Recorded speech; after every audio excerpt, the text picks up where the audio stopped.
Right, because they live near an ocean.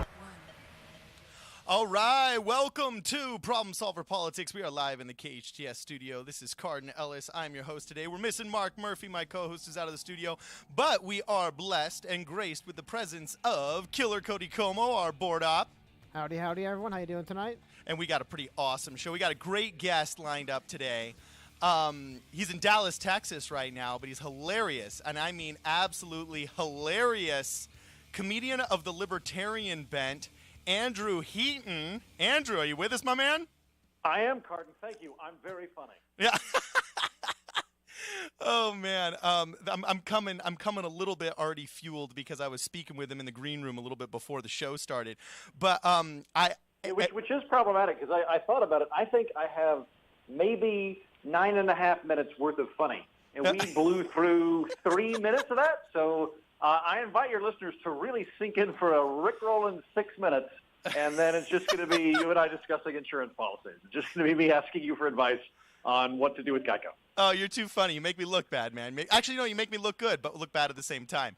So anyway, I have, just to let the audience know, as you know, I love and enjoy my role as a radio host of bringing you and exposing you to new things, different ways of thought. And the best ways of thought when they're new and they're different are the funniest ones. And Andrew, you are hilarious. Your work on Reason TV is absolutely beyond knee-slapping at what so many comedians are so afraid to embrace politics. Before we get started, just ask you regular questions and doing the current events thing, I want to know, you have zero shame in diving head first into it. Like, where does that come from? And how do you get over that fear of talking religion and politics with people? Wow, that's a great question. And I think the answer to that is that you can kind of break politics down into different categories. I really enjoy policy. I like, and I know that sounds boring and it doesn't sound funny, but actually it's a fun thing to work with from a comedy perspective because it gives you kind of a scaffolding to work with. So, for example, we did a mostly weekly episode.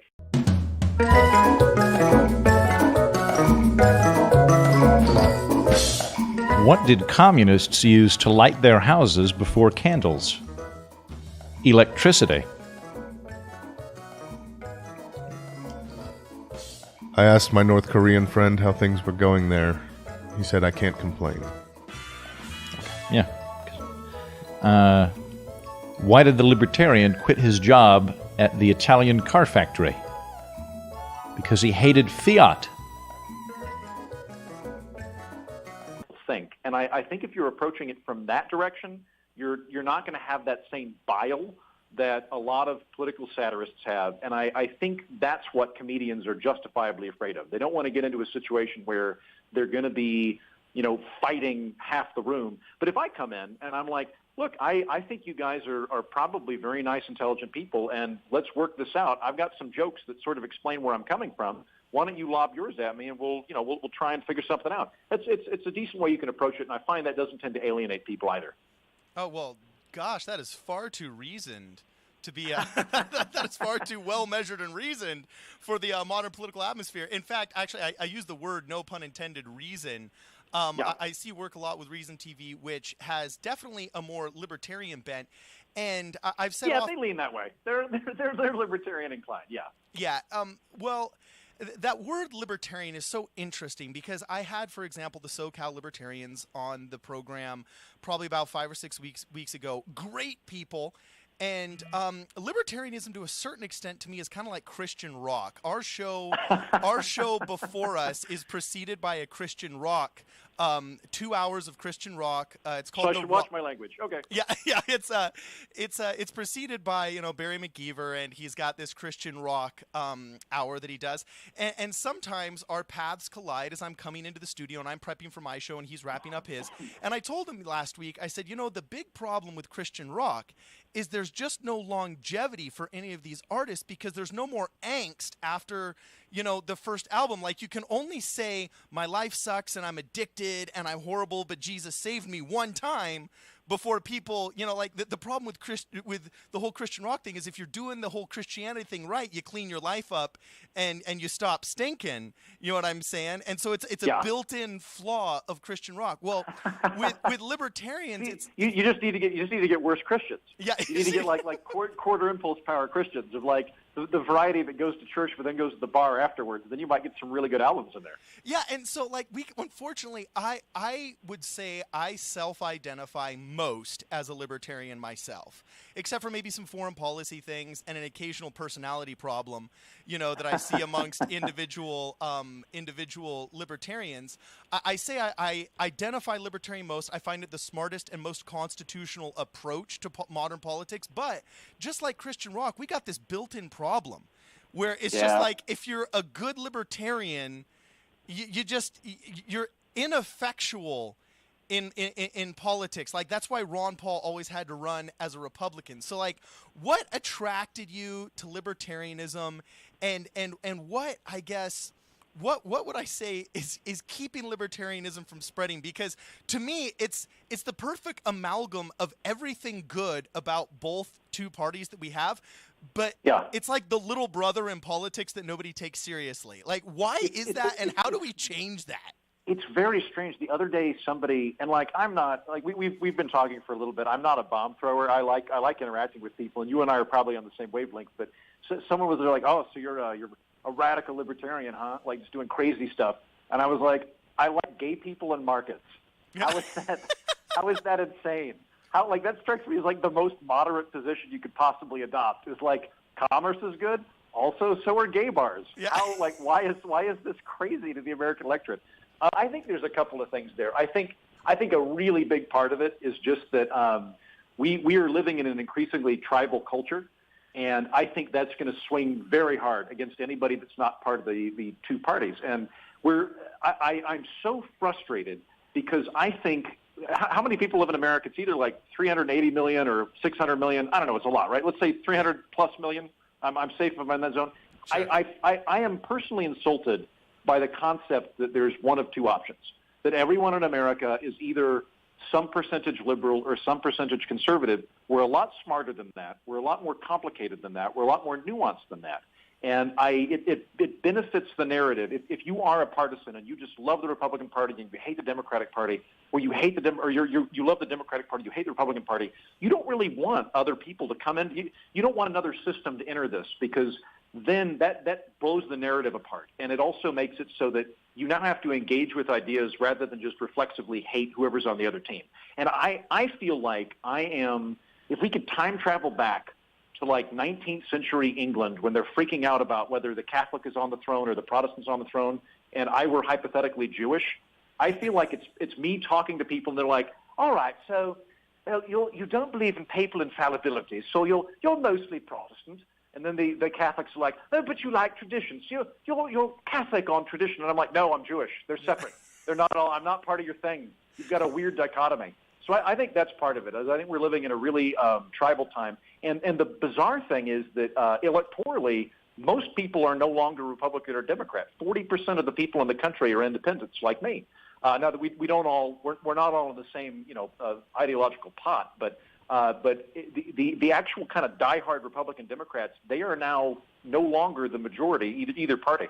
Well, we actually have that. We have that same problem here in Los Angeles. Actually, Republicans have been demoted in terms of registration so far that now they are the third party. It goes Democrats primary in registration, decline to states secondary in registration, and then it goes Republicans. I mean, it is bad out here. And well, that might. You're also in LA. That might just be like a fearful Republican versus an out-and-out Republican. I could see that of like. Because I've done comedy, I've done a lot of political comedy in New York and in D.C., and at least pre-Trump it was really funny because the Democrats were very enthusiastic to be Democrats, and I could spot all the Romney supporters because they would just be very quiet and sit at the back and just like, please don't draw attention to me. I want to laugh. I don't want anybody to yell at me. I could see something like that. The other thing I'll say is that I think I think that's the main thing. And the weird thing is I think if you Trojan horse libertarian ideas into the Republican or the Democratic Party, as long as they were adopted by it, I don't think anybody would bat an eye. And a good example of that is the weird flip-flop that's happened with the GOP and the Democrats since Trump came in. where the Democrats are now the free trade party, Oh, and yeah. the Republicans are mercantilists. Yeah. And like that was not how I grew up. But once Trump became a mercantilist, the Democrats were like, well, we're all about free trade. And I'm looking on Facebook, and all these like socialist friends of mine are explaining comparative advantage. And so the second they've got a football to play with, they can do it. So I think that the ideas are more likely to spread than the party is. And then the final thing, and this is a sad truth, but I find that libertarians tend to be hyper-rational and not super emotional, or at least not super emotionally aware of other people. And that's great if you're designing an economic system in a vacuum, but it can be problematic in terms of reaching people. For example, let's say, Cardon, that I wanted to sell you a car, and my pitch was this. Buy the red car, you moron. Red cars are the best cars. Look at this graph. Red cars clearly are better than blue cars. Like that's a hard sell to make. And libertarians, at least the last 5 years or so, tend to rely very heavy on logic and very heavy on graphs, neither of which are really the first thing people go for when they're voting. Oh, goodness gracious. Actually, it's very true. Andrew Taban, a beloved SJW friend of ours that comes on the show on occasion, he does have the emotional introspection, at least, when we were first talking, to say, I approach things emotionally. Yeah. And so that is my first reaction, which I can appreciate, at least, because then I know if I were on city council with him, I would have to package all of my arguments emotionally instead of pulling out that graph that you mentioned. So no, that's sort of the equivalent of going, hey, before we get started talking about this, just want you to know my doctor put me on decaf this month. Proceed accordingly. It's like, okay, I'm glad you're aware of it, and I'm glad that I can now engage with you. Thank you for being on top of that. Well, and also, I mean, I'm happy that your 6 minutes of good comedy that were left you're extending easily into the 9th and 10th minute here. I'm really proud of you, Andrew. Okay, I'm working those comedy analysis muscles. So here's a question. Actually, I have struggled with myself that I'm hoping that you and I can conquer together, because it seems like both of us are gregarious guys that generally have libertarian views, and we want to be friends with everybody. I'm really not looking to not be friends with you just because you don't quite understand why free markets are good and why the capitalist system we have isn't purely capitalist but crony capitalist.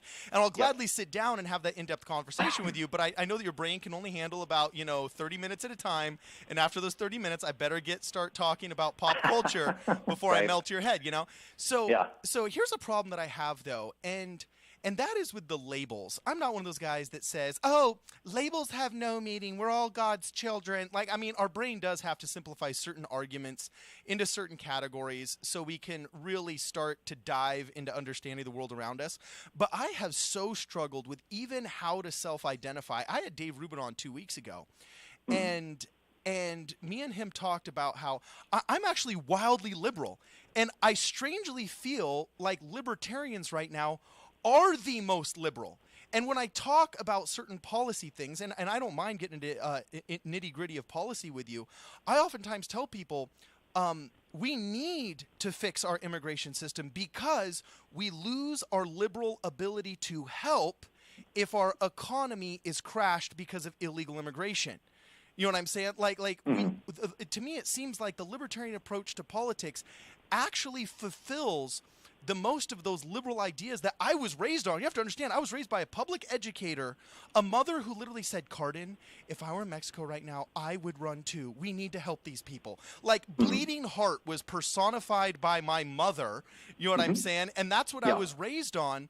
And now I look at this and I think, guys, we are going to create a permanent underclass and Pan Am from the Hunger Games if we don't fix some of these economic things right here that allow us to be America where people can come from refuge. If we become... I'm with you. We need to... I want to move away from Pan Am and towards the purge. Yeah. I just want to have a 12-hour period of hyper-violence once per year, but otherwise peace and prosperity. The other 364 days a year, vote Heaton for president. Yeah, so that's my question, is how... so I feel like I'm wildly liberal, but I'm liberal enough where I have to vote conservative when necessary. But what's strange is the public thinks that libertarians are just hard right people, and they don't realize that I actually find them to be the most moderate. Drugs we do. What'd you say? Yeah. I said they have no idea how much drugs libertarians do to be hard right-wing people. Yeah, I'm with you, and I think a part of that is I think it goes back to this dichotomy thinking, and it's something that I get very frustrated with because From my vantage point, I'll in terms of self-identification, I typically say I'm either an independent or a classical liberal, like I think Dave Rubin does. Yeah. I'll own libertarian. It's not the term that's bouncing around my head as much internally. But I find that when the term comes up, and it's usually other people are wanting to engage. But when they do, if it's my Republican friends, Republicans view libertarians as like special conservatives, or sort of pretentious conservatives, is what I find. Whereas liberals tend to view libertarians as Republicans with Asperger's, and I shrink from both of those because I'll say that the mindset's very different, and not even in terms of policies. And I think this is part of the other problem is that I think a lot of the time we get into this thing of going, well, libertarians are half, they're socially liberal and fiscally conservative. And while that is true, I don't think a very good way to get into the mindset. So when I'm talking to my progressive friends, the internal lens that they have, that they're interpreting most situations through is there's a victim and an oppressor. We need to identify who the victim is. We need to aid them, and we need to stop the oppressor from oppressing them. So, for example, Black Lives Matter is, a historically disenfranchised, persecuted minority, and the cops are in the position of power, so they're the oppressor, and the black people are the victims, and that's how they see the situation. Conservatives, on the other hand, and I'm not a conservative, conservatives have this very Burkean mindset of, sort of civilization is thin and delicate, and it's held up by institutions. And so the way they tend to see the world is civilization is under attack. It's under attack either from a foreign source like terrorism or a demographic foreign source like immigration, or from internal entropy because the country's becoming less moral and less religious, and it's becoming lazier and things like that. So they view civilization is in a state of threat, right?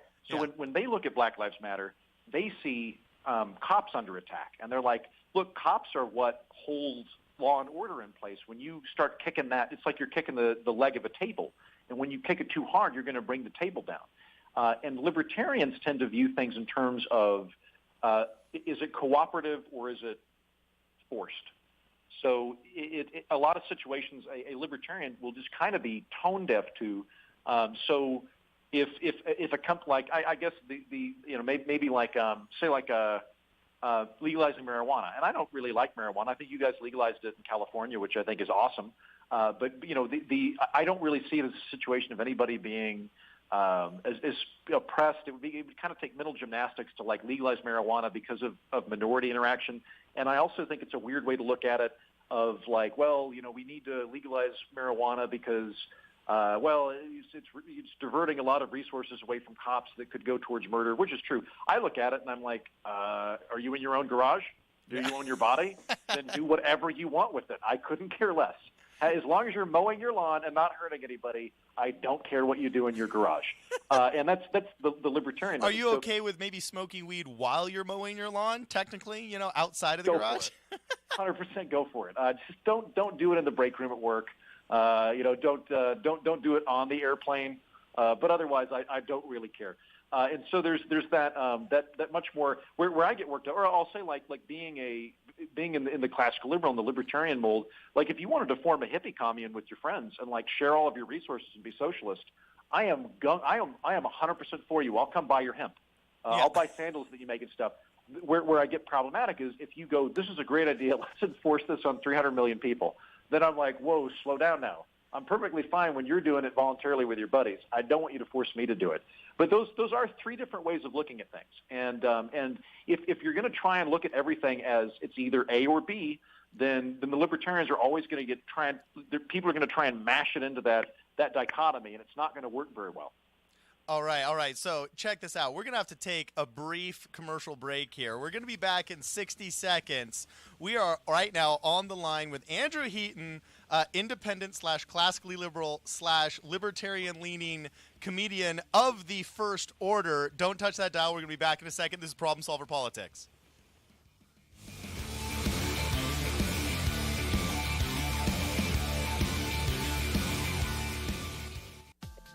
Little Eye Leaders is the newest preschool in the Santa Clarita Valley. At Little Eye Leaders, our outstanding teachers lead with intellect, perspective, and heart. That means our programs provide a warm, nurturing atmosphere to meet the unique needs of each child. We believe that play is a powerful form of learning for young children.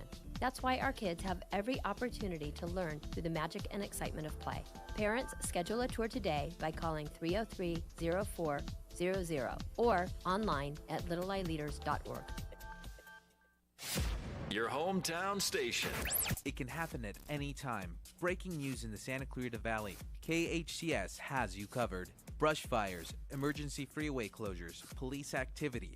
If it's happening in the SCV, we'll let you know about it with our breaking news coverage. Keep a channel preset to your hometown station, KHTS. 98.1 FM and AM 1220.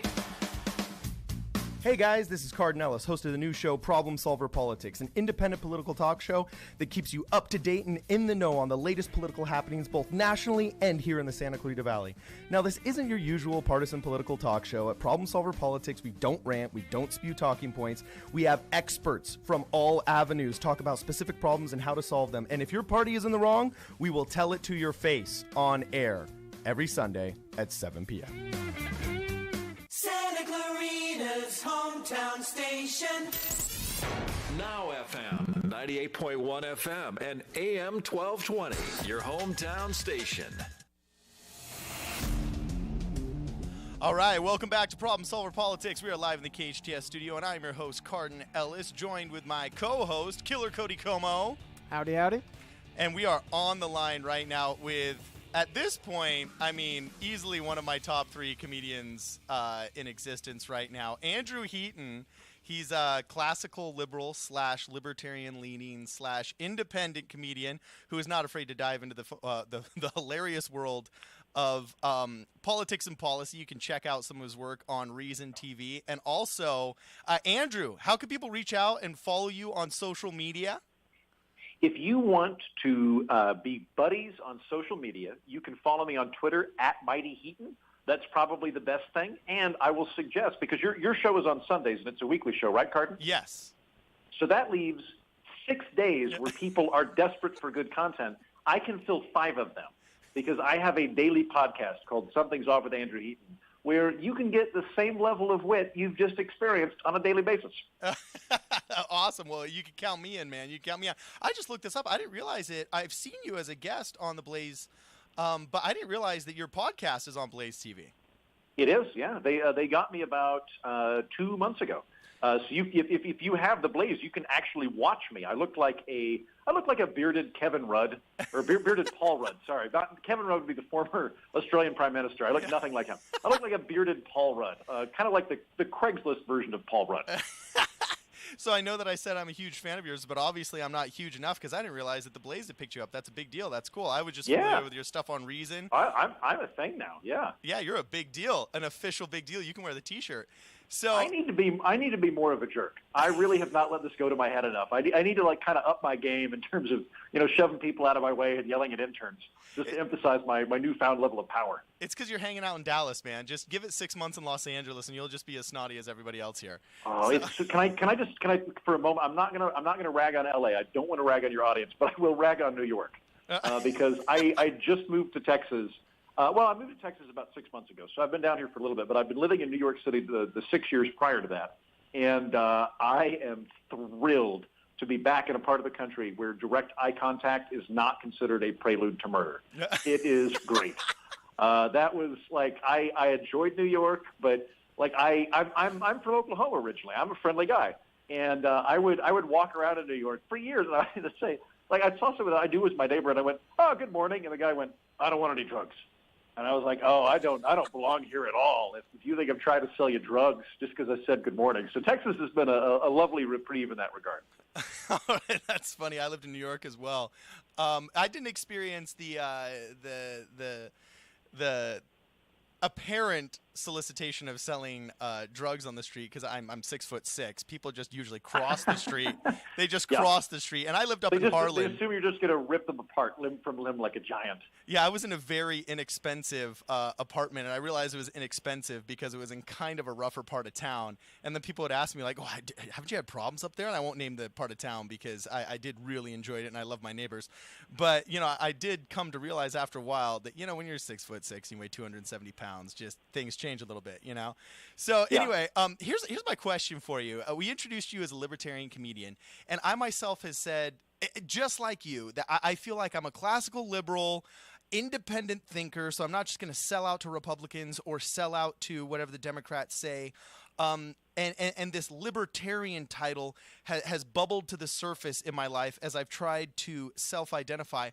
But right now, labels are so crappy because, most people don't understand them. They think if they like rock music and they're into pop culture that they have to be Democrats. And if, they're... Way to be a rebel, too. Way to rebel against the system by being the thing every single one of your college professors is. Well done. Yeah. What a punk rock attitude. I mean, I literally just had last week John Galt from The Faction, the street artist that hit the Bill Maher billboard with the NPC meme, and the one that had made the fake Donald Trump stars down on the Hollywood Walk of Fame. And we were talking about the quote from the makers of South Park, that the only way to be truly punk rock in Los Angeles is to be conservative. And I thought I love Sabo's sticker that was on the back of a bus stop that said "Libertarian is the new punk rock," which I thought was pretty cool. So nice. We're finally cool. Yeah, we're finally cool. Not just 8 guys vaping in a room. Good. So here's my question. Just before we get down into current events and your comedic libertarian approach to said current events, for my listeners, how would you, as a self-identifying libertarian, how would you define in a soundbite, in a sentence, maybe two, libertarianism? Because nobody seems to know what these titles even mean anymore. So to you, when you say, I am a libertarian, what does that mean? Here's what it means. If you want to take people's stuff or force them to do something by law, the onus is on you to prove that law you want to enact is truly overwhelmingly good to where it justifies doing that. Okay. Do you have an example that comes to mind? Yeah, so let's take 2 different examples. Example 1, well, I want to tax people, and I want to use that taxes to pay for police and for military. Okay, you've convinced me. That seems like a worthwhile. We can argue about now. Are we buying tanks for the police? Are we making tanks fly for the military? We might go overboard here, right? But conversely, though, let's say that. The other day, I got into a discussion with one of my friends who's a progressive liberal, and he was saying, the BBC is so great, we really should have federal media money for podcasts. And I was like, I think we've got plenty of podcasts right now in the United States. It seems to be something the private sector is knocking out of the park. Yeah. There's no lack of content, nor is there a lack of good content. So if you wanted to go, just find some guy in Boise, Idaho, and go, hey, I'm going to take your money and I'm going to give it to podcasters. No, I think that you have overstepped your bounds there. And I'll add to that. I mean, I think that was me trying to do it in a soundbite. Basically, don't take people's stuff and don't force people to do things unless you've got a really, really, really good reason. And I would, if your really good reason is, well, we think that we should have a national ballet program. That it might be a great idea. Go start a crowdfunding campaign. Talk to people that are actually interested in that to fund it. Don't tax some guy earning $7 an hour to pay for the ballet program you enjoy. That's not fair. That's not right. It's not moral. That's not something the government needs to be doing. I'd say the other thing with libertarianism, I think it kind of depends on who you're talking to, because there are a lot of kind of Barry Goldwater types in the Republican Party that have that nugget of libertarianism. But if you're talking to like a progressive liberal, I think the common misperception that I run up against a lot of the time is I see if we were I'm putting my arms in front of me right now, making a really big circle, right? That's society. Now I'm holding just my thumb out. That's government. Government's the small subset of society. It's the bit of society that we've gone, you get to lock people in cages if they mess up. That's what we've delegated to you, government. But society is so much bigger than that. I want society to be this vibrant, healthy, robust thing. And I want it to be varied, and I want it to be intellectually diverse, and I want everybody to be experimenting on cool stuff all the time.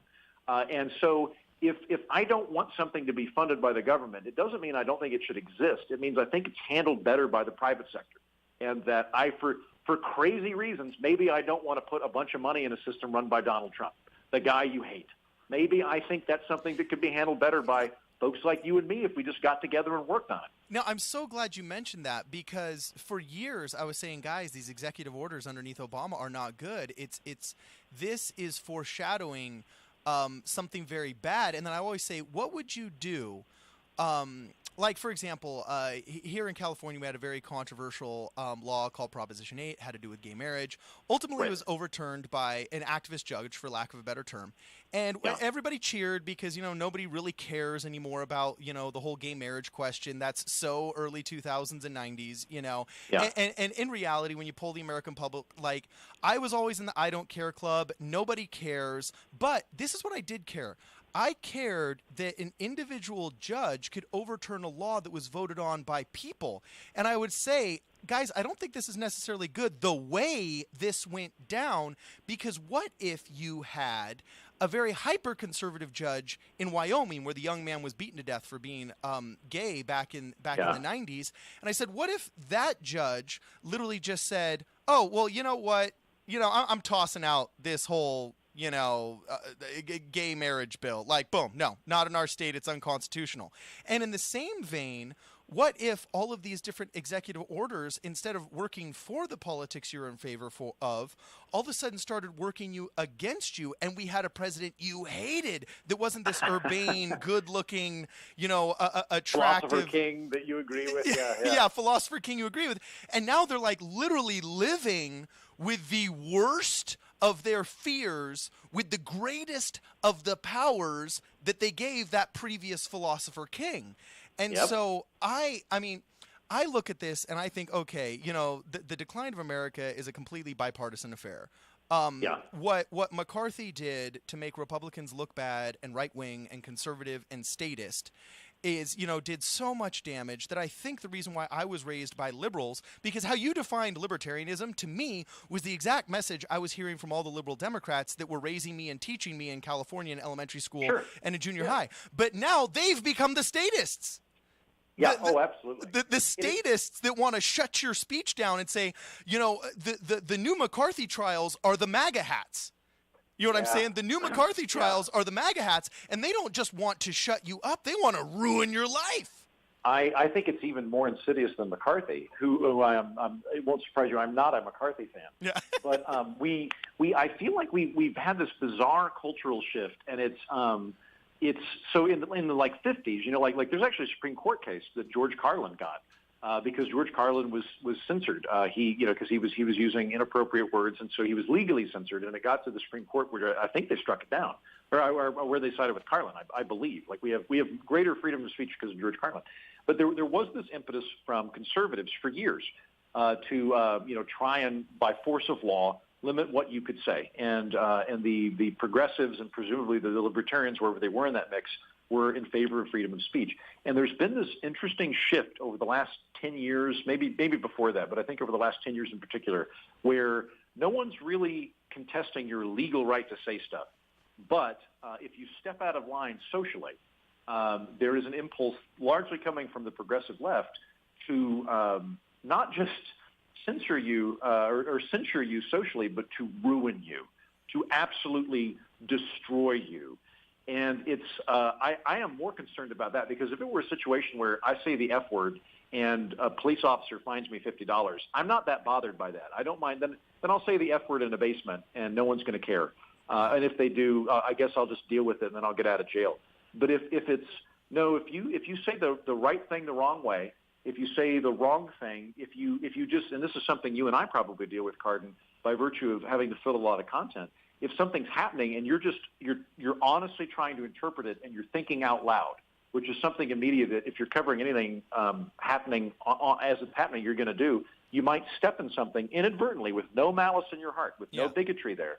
You might step in something inadvertently, and then you're gone. That's it. And I got to say, that's something that genuinely terrifies me. Because it's one of these days, I'm going to, with again, no malice or bigotry, I'm going to say the right thing the wrong way, and there's going to be a mob out to get me. And I'm not big enough yet that people are actively trying to ruin me, but I know that if you just went on Twitter and you're like, hey, there's this guy, he works for the Blaze, want to ruin his life, that thousands of people would try and lead me to hang myself. And it's an unnerving proposition to deal with. Yeah, well, one of your bosses, Glenn Beck, I mean, he was infamously attacked by the Color of Change people back when he was at Fox News. And I know ultimately that kind of aggression and that whole act to not censor his show, but to take away all of the sponsorship of his show ultimately led to him, creating the Blaze, and ultimately ended up being a blessing in disguise. But I mean, it is scary. Led to me, so it was a fantastic thing because it led him to hire me. Yeah, it led him to much greener pastures, obviously. And I'm sure he would say that. The whole point of it was to eventually hire Andrew Heaton.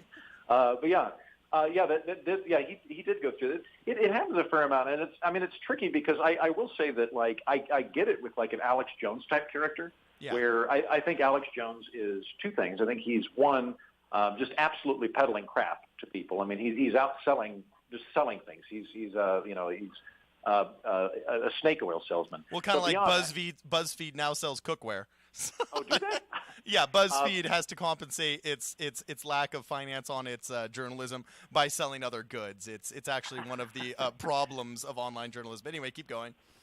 Well, and the other thing is that in addition to like that, he also was like, he was saying that the Sandy Hook massacre was a fraud, and that all of the parents involved were liars, and like these people have been through terrible, hellish scenarios, and he's just adding insult to injury to the point where people that believe him are going out and ruining their lives worse. So in a case like Alex Jones, I get why, he would be deplatformed and why, I shed no tears for him. Where I grow worried is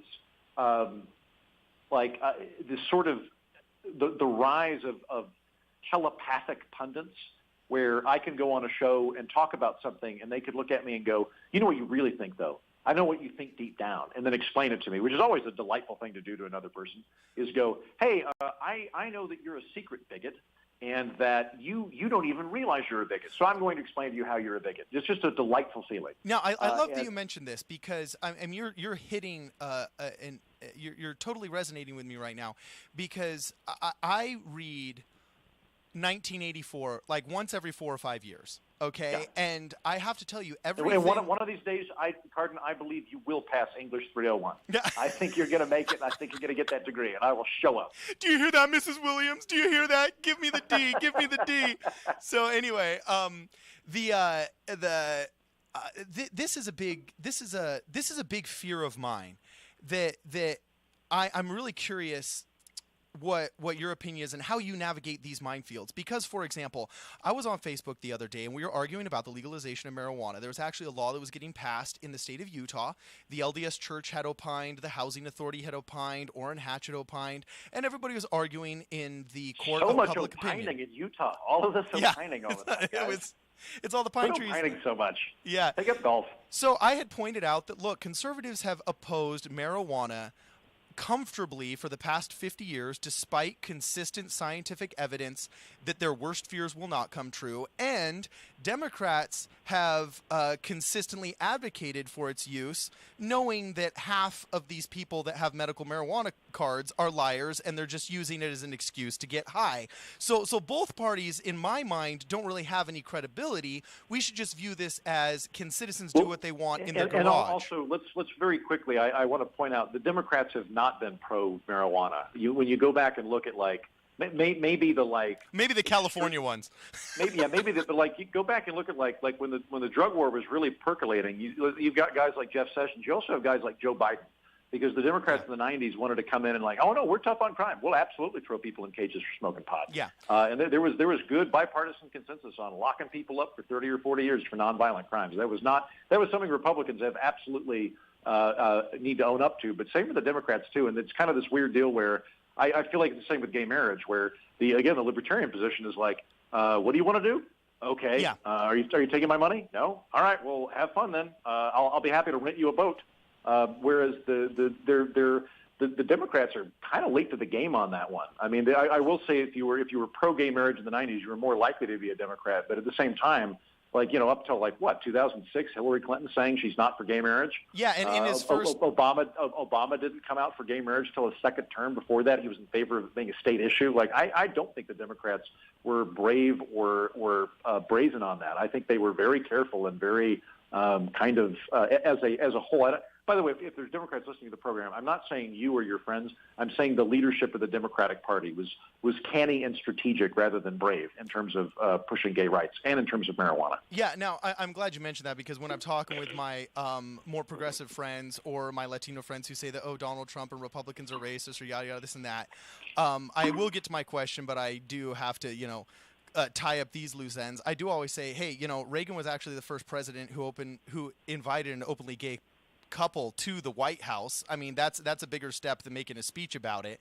You know what I'm saying? And the last two presidents that have actually signed amnesty and attempted to tackle immigration were Bush and Ronald Reagan as well. So it's not like Democrats are these bleeding heart torchbearers. Where I was going with my question before I started going down the rabbit hole of the legalization of marijuana was that because of that Facebook argument, I got a knock on my door and I was under investigation by DCFS. Somebody had doxed us, and part of my argument was that we had given medical marijuana to my daughter when she was receiving pediatric cancer treatments. At 15 months old, she was diagnosed with a lethal form of brain cancer that has up to an 85% death rate. And order to keep her eating, worst time of my life. But, she beat it. She's alive now, and I got to tell you, she was the only kid not on a feeding tube because she was part of the Canna Kids program and was legally taking, it technically was, it's one of those gray areas where it's legalized by the state but still outlawed by the DEA, so it could be considered a felony, so on and so forth. So, which is the terror of marijuana policy right now is the federal government. It's still illegal on the books of the federal government. It could swoop in at any time. There's sort of a sword hovering above California. Continue. Sorry. Yeah. So I mean, in these last 30 seconds, I was all of a sudden under a month-long investigation by DCFS because somebody politically motivated was able to use the arm of the government to threaten to take away my children. So anyway, Cody's looking at me like we got a capitalist commercial break. We got to go on really fast. I'm going to hold you on the line into our third block. So Andrew, don't go anywhere, guys. You got to check him out on Mighty Andrew Heaton and check out Something's Off with Andrew on The Blaze. He's got a podcast. We'll be back in 30 seconds.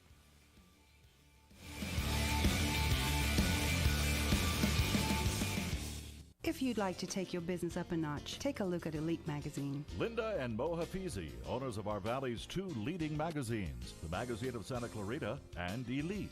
I'm so proud of Elite. It allows your advertisement to stand out. We distribute Elite to 50,000 homes and businesses. You'll find us in 1,900 local hotel rooms. Discover how Elite Magazine can help your business. Call 294-4444.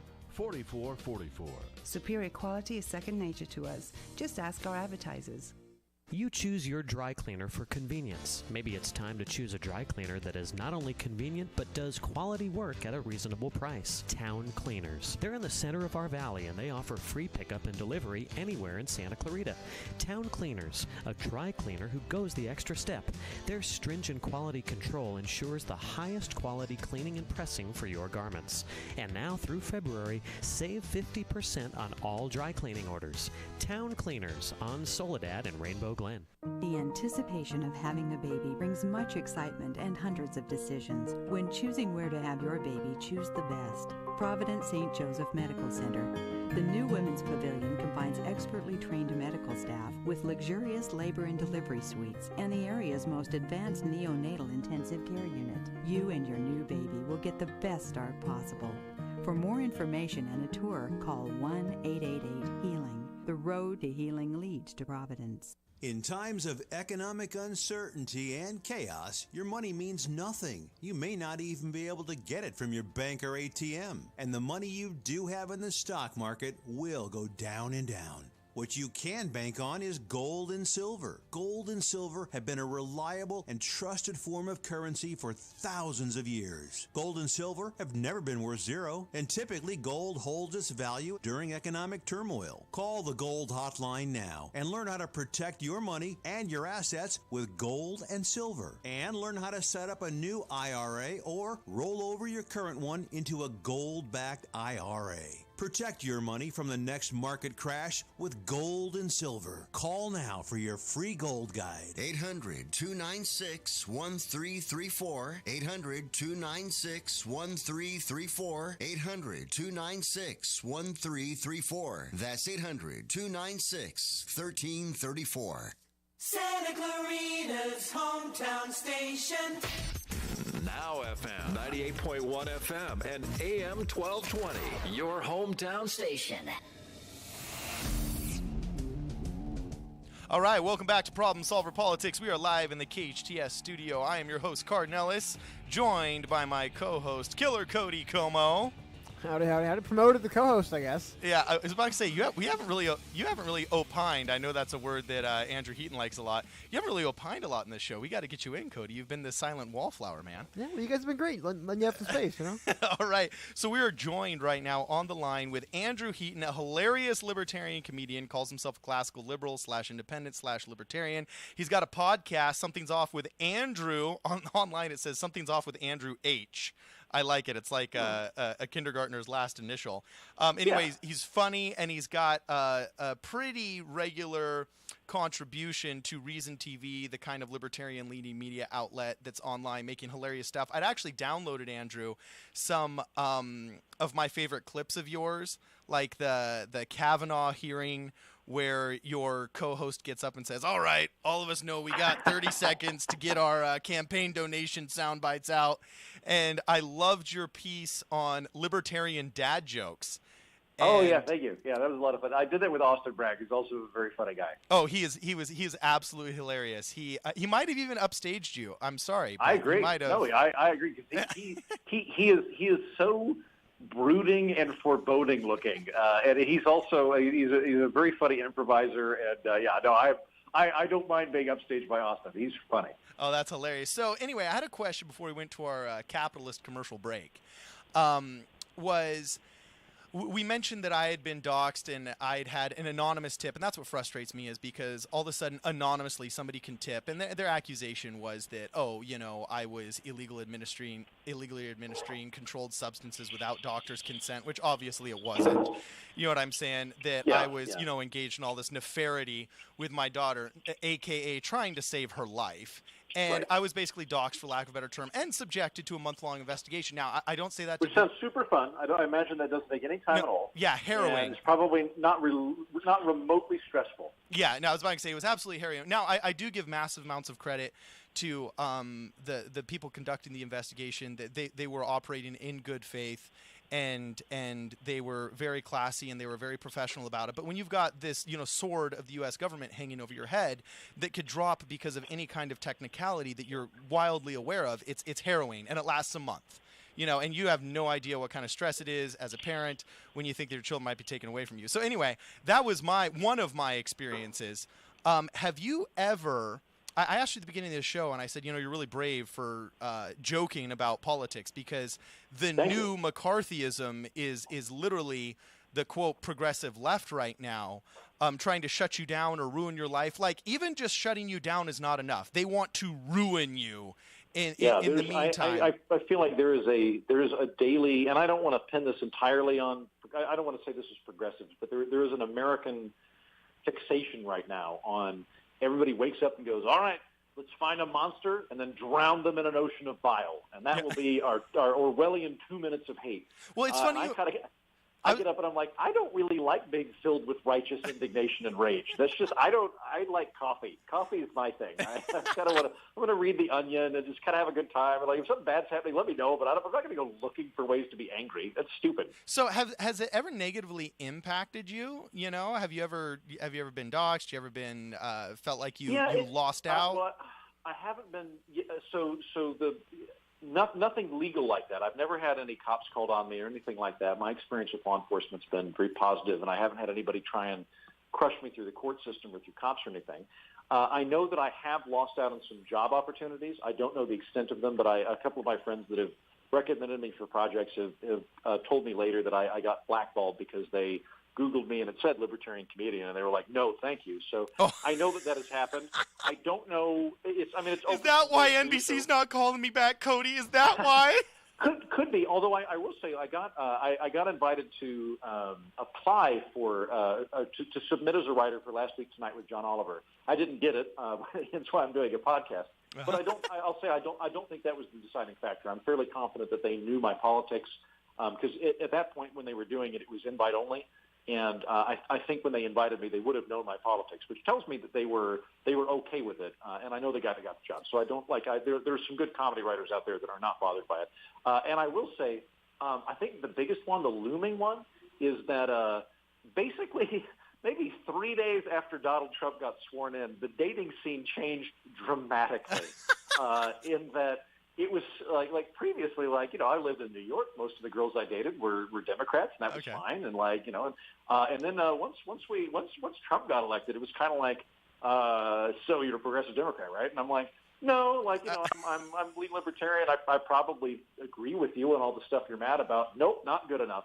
And I think that it's kind of become a quasi-religious state that people are now occupying, where. I'm seriously beginning to contemplate it where if you are a progressive activist, not just a Democrat, because I think that I think even that, the Democratic and Republican parties are really 8 or 9 parties. There's a lot of different subgroups within them. But if you're very, very, very woke and very social justice warrior, I think that being offended is almost a form of sacrament that connects you to this sort of transcendent state. I think protests are almost like communion. And so if that's the mental state you're occupying of this is a spiritual dimension of my life, at that point, guys like you and me, Cardon, we're not in error, we're in sin. And that's a fundamental way of approaching problems. Because by virtue of the fact that your show is called Problem Solvers, that tells me that you're concerned with facts and you're concerned with how to approach problems. And so if you and I disagree on something, well, I'm probably wrong. But that's very different than going, you disagree with me, so you're committing blasphemy. And you must be snuffed out. Yeah, well, it's like a religious. I've heard it compared to a religious dogma without the redemption story of atonement, like through Jesus Christ or Nirvana through Buddha's middle way. Just feel vaguely guilty all the time. That'll be what a delightful thing. Okay, so in our last 60 seconds here, it's funny you mentioned religion.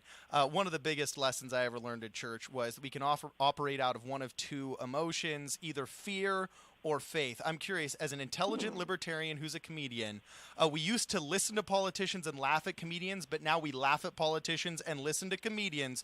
What is the number one thing you fear for our republic and the number one thing you have faith for our republic in the last 60 seconds? I fear tribalism ripping us apart. I think I'm disturbed by the amount of sectarian thinking of yay my team, boo your team, and that used to kind of turn off when we were going to barbecues or cocktail parties or wife swaps.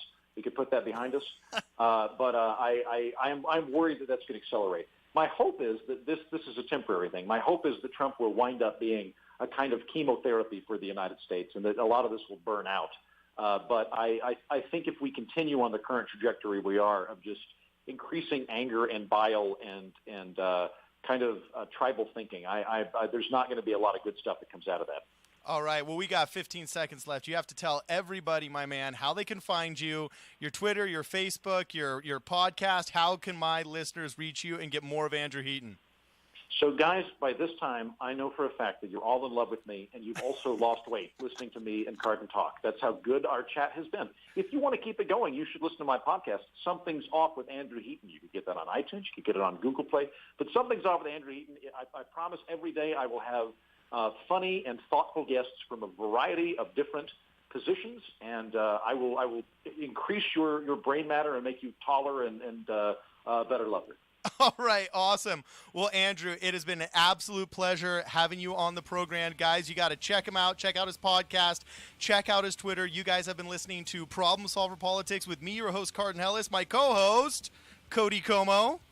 Howdy, howdy. Good night, everyone. Awesome. Now, you guys have a good week. Come back next week. We got author Philip Howard on in the book Trying Common Sense. shirking all of those left-right labels and trying to find center ground. This has been Problem Solver Politics. Have a great week.